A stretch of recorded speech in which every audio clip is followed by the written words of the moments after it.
Hi, everyone. Welcome to episode 5 of Live Well and Educate. I'm Becky Holamka. And I'm Phil. Glad to see you back here.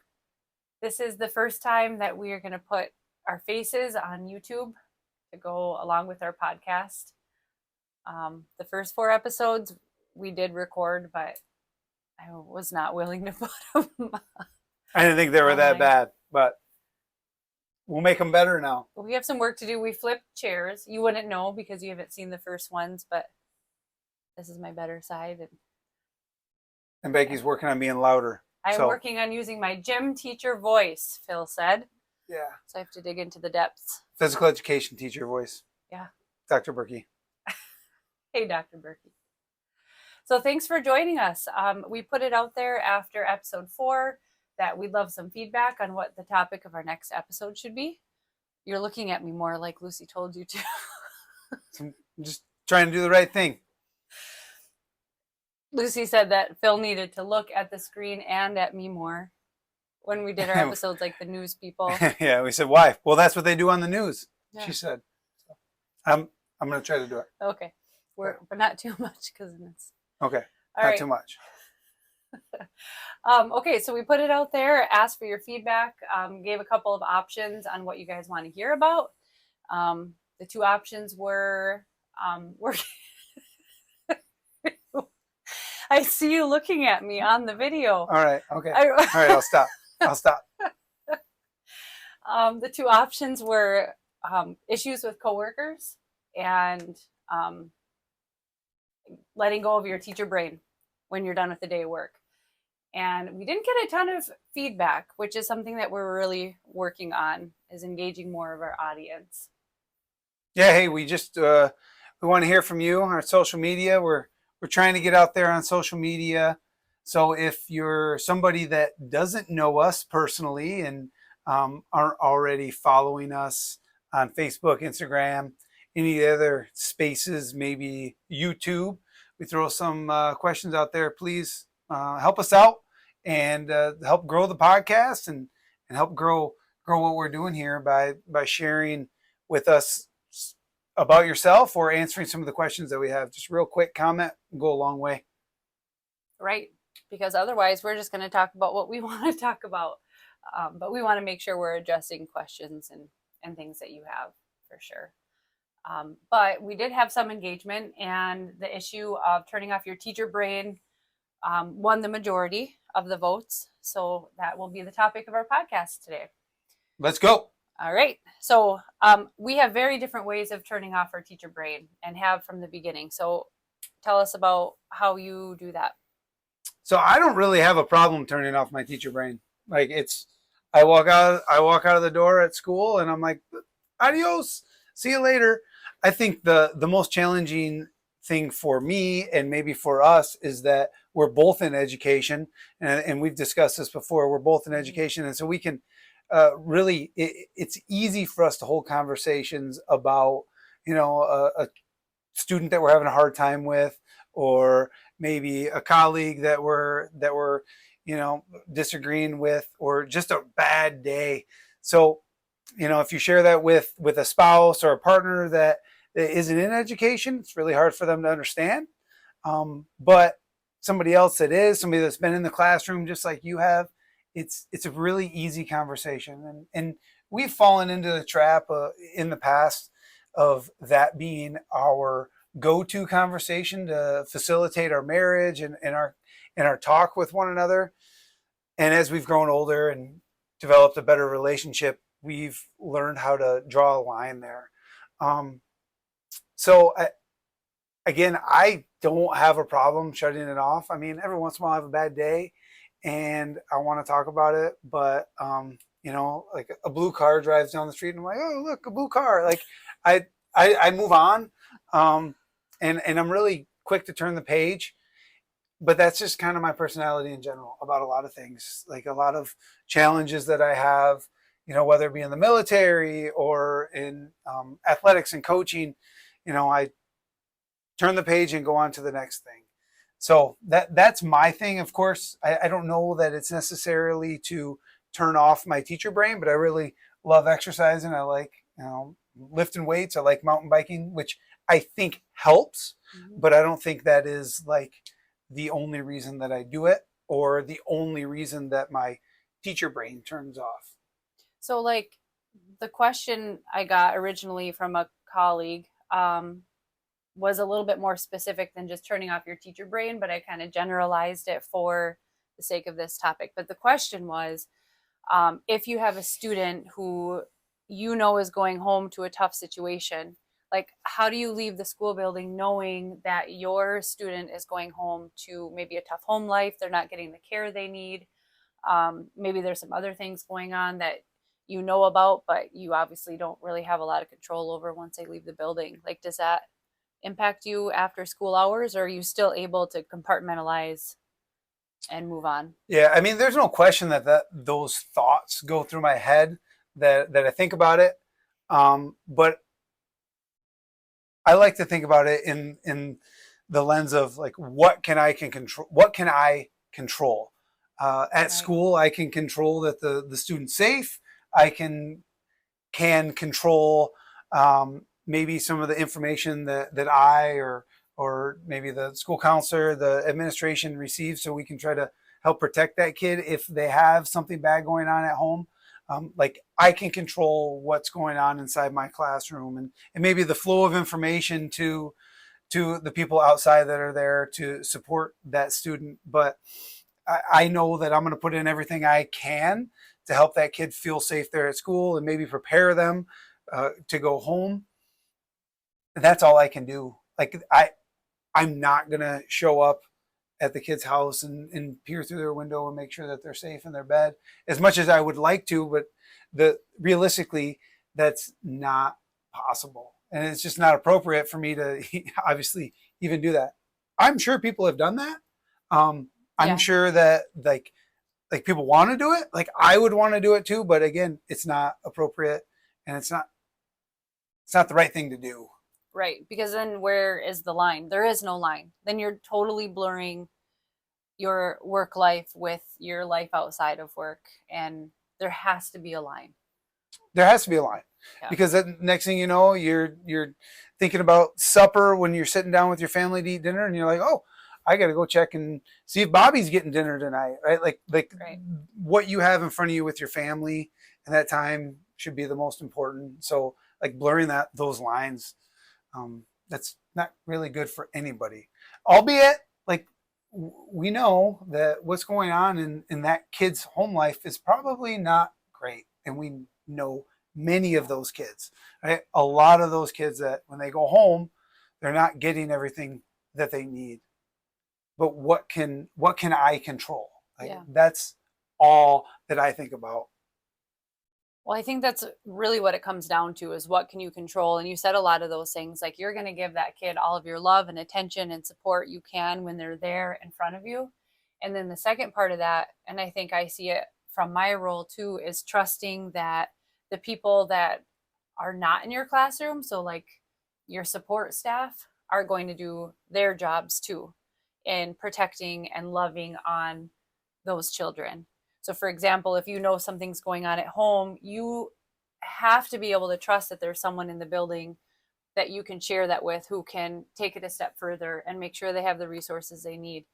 Um, and I say you have to because I know not all schools have that. Like that, that's not a guarantee. And that's really unfortunate if there's a school that doesn't have that access to, those resources. So But so if like, I'm a teacher yeah, and I refer this kid to you as a school counselor or maybe a social worker, something like that, like I'm having a hard time knowing that this kid is, jumping on the bus and going to be home safe. Like what's appropriate for me to expect from you as the counselor, social worker, you name it, support staff, administration, administrator. support staff. Yeah. Like what should I expect to hear from you about this child before I send him or her home and make sure all the things are in their backpack and they're on the bus Right. safely. Right.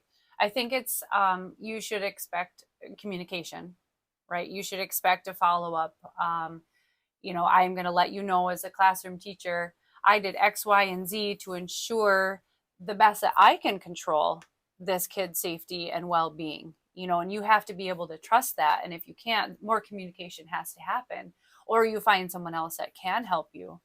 And then it kind of goes full circle. And I think of it as like a relay team, right? And you're the starting person on the relay team, and you have the baton, and you have to be able to, yeah, good. That's good form. Mm-hmm. Were you ever on a relay team? Never. You didn't even run track ever? Middle school doesn't count. Yeah. Maybe it does, Not but really. not really. No. But like you have to be able to hand the baton off, right, to somebody else who can take it, that you trust, and that can follow through to make sure that that child is taken care of, and that they will come back full circle and communicate with you.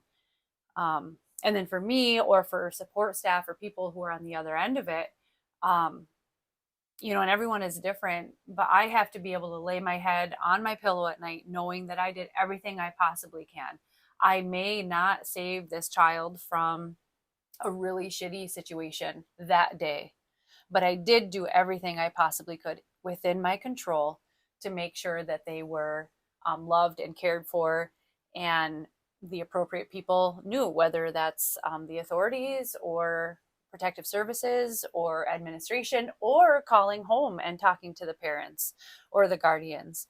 It really depends on the issue that you're talking about.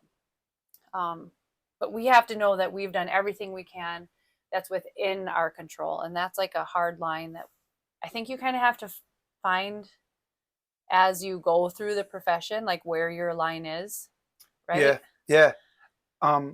Like, can let me ask this. Like, I feel like maybe what I'm envisioning is, 11-year-old boy or girl that I'm sending home, and, like I said, pack their bag and get them on the bus. But I did, like, rewind like 9 years teaching in a high school. You're counseling in a high school, and there's kids that are having, like suicidal thoughts or these negative thoughts, like, hey, can I go talk to the counselor? I got this going on. So me as a teacher, I'm like, yeah, go talk to the counselor.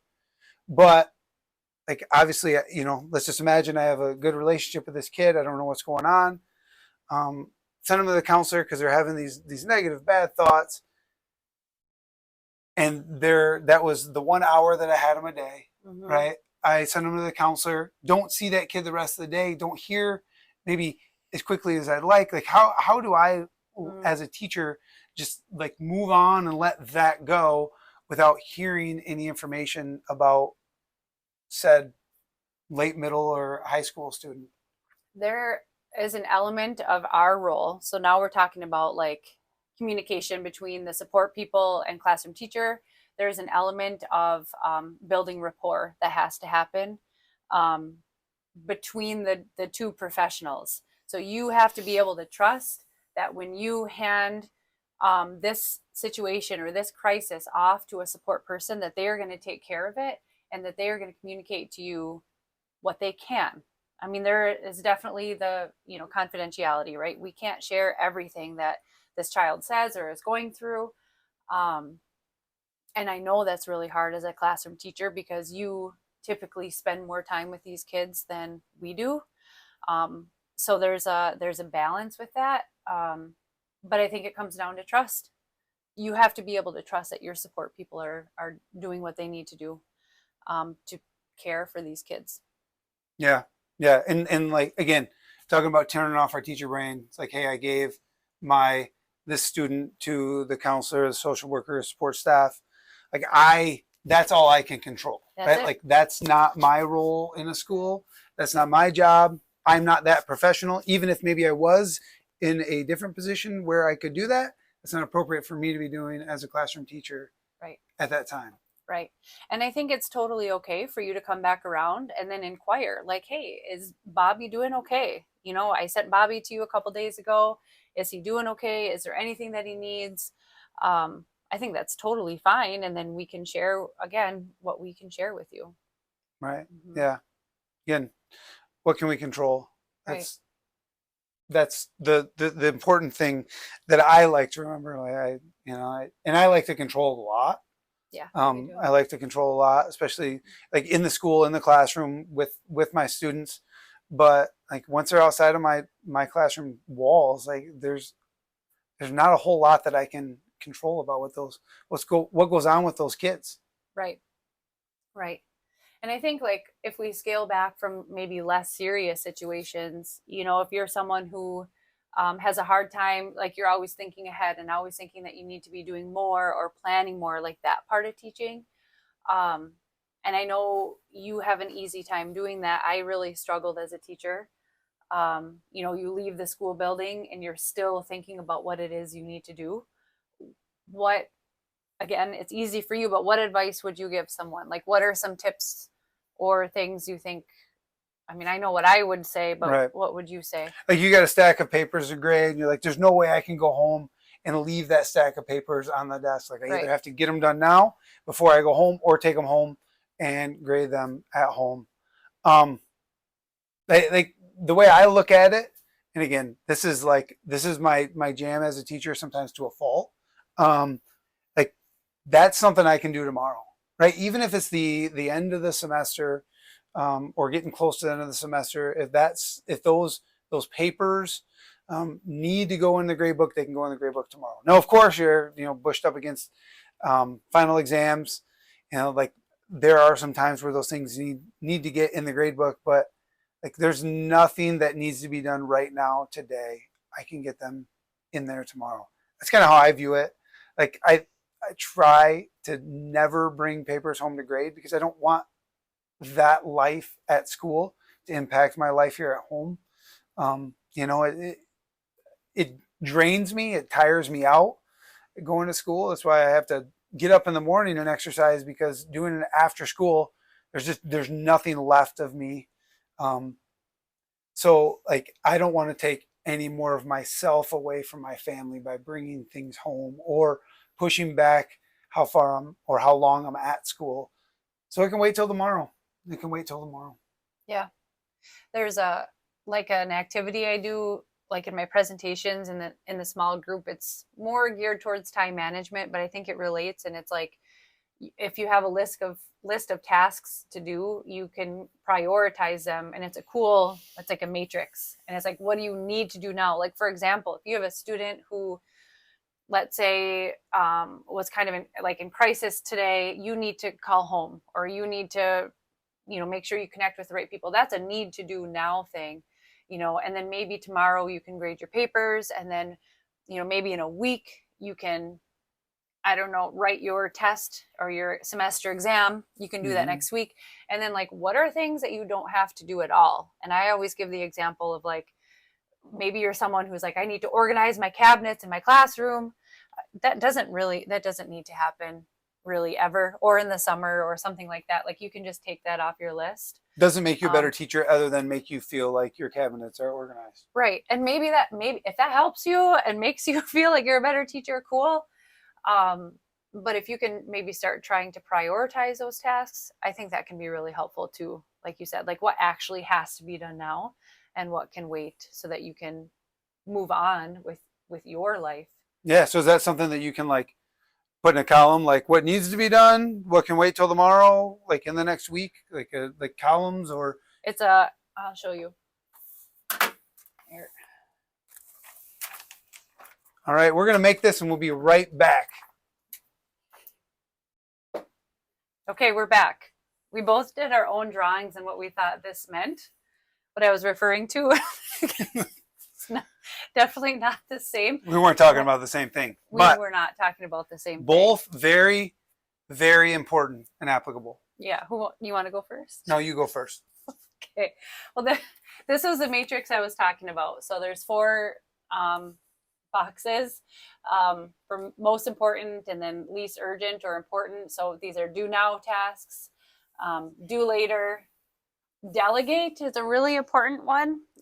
So you're asking someone to help you, whether it's a kid, a student, a family member, or a spouse. And then delete. So essentially the idea is that before you do this, you write a list of everything you have to do, and then you take that list and plug it into wherever it belongs. I think it's super helpful. I don't do this exactly, but kind of in my head now, or even on a notebook, I kind of prioritize the different tasks to help keep me sane. Yeah.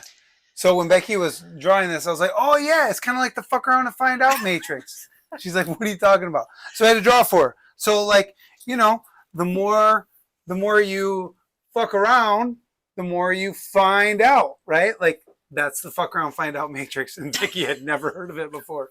So, Well, I heard that saying, but I didn't know there was an oh actual yeah, drawing. because the more you fuck around, the more you find out.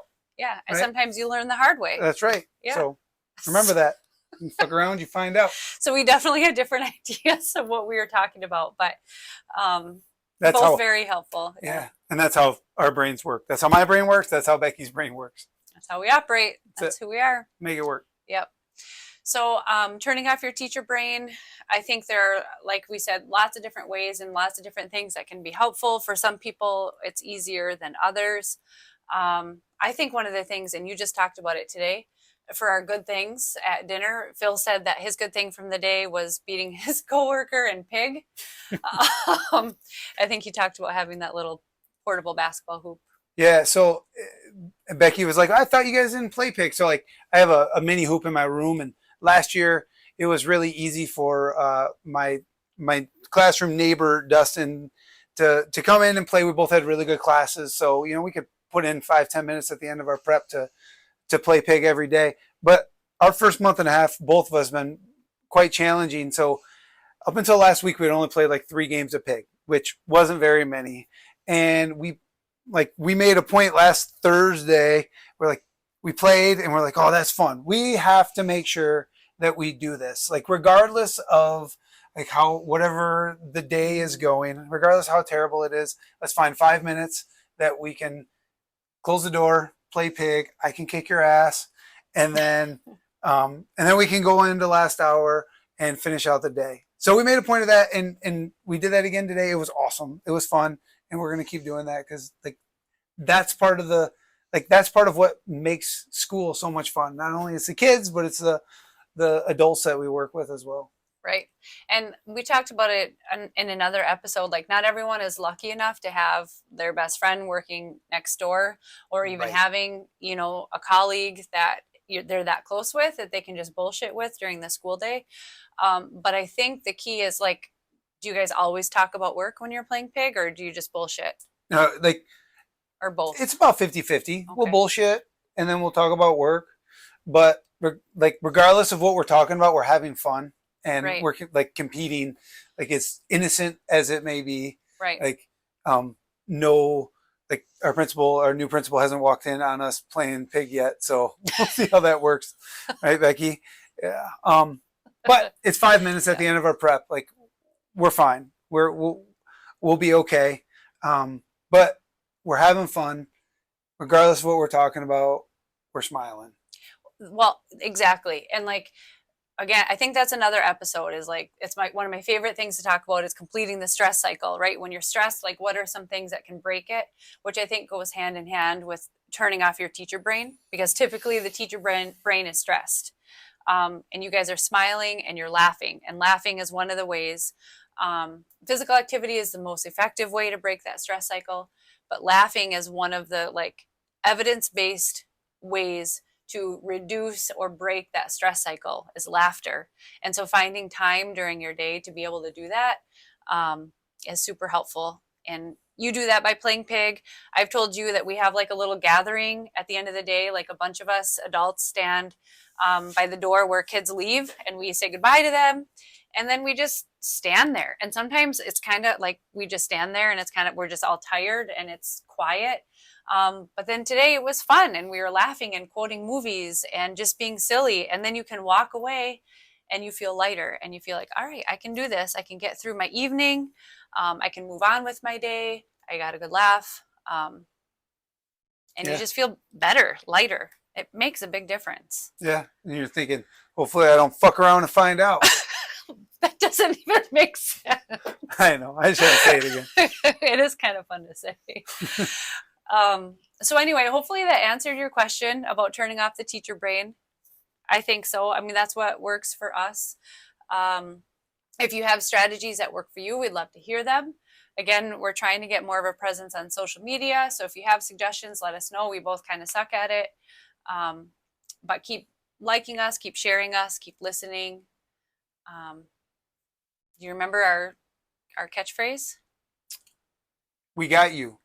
You've got this. And we got you. Oh, you've got this, And we've got you. and we've got you. See you next time. Bye.